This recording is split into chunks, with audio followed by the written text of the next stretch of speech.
यस 2082 6 महिना 16 गतेका दिन विजय दशमीको सम्पूर्णलाई शुभकामना दिन चाहन्छु।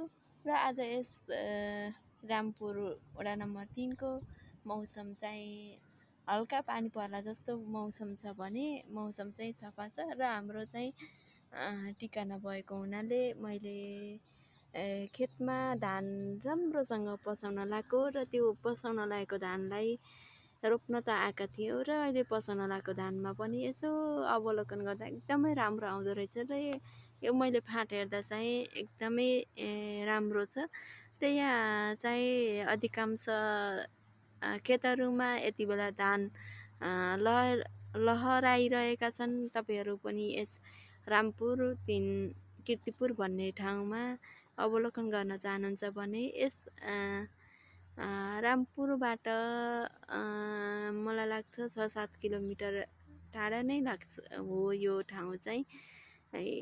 यहाँ माथि रजगरा भन्ने ठाउँ छ र त्यो रजगराबाट कटेपछि यति भित्र चाहिँ यस ठ्याक्कै भित्री मधेस जस्तै छ। यस ठाउँमा चाहिँ हेर्नको लागि मनोरञ्जन दृश्यहरू त त्यति साह्रै केही छैन र यति बेला चाहिँ खेतमा लहलाएका बाला झुलिरहेको धानहरू छ। त्यस कारणले राम्रो छ, मनोरञ्जन दिने लायकको दृश्य देख्न सकिन्छ। खेतमा चाहिँ अहिले जति हेऱ्यो त्यति हेरिरहँ जस्तो खेत छ। त्यसको लागि मैले हजुरहरूलाई देखाउन मात्र खोजेको हो। फेरि अन्यथा केही पनि नसोच्नु होला। मन परेलाई कमेन्ट सब्सक्राइब गरिदिनु होला भन्दै मैले यस युट्युब च्यानलमा मैले आफ्नै भोइसमा चाहिँ धेरै खासै राखेको छैन। मैले छोटो छोटो सर्टमा टिकटक बनाउने हुनाले मैले टिकटक बनाउने क्रममा मैले भिडियोहरू पोस्ट गरिरहेको छु भने अहिले चाहिँ आफ्नै भोइसमा मैले कतै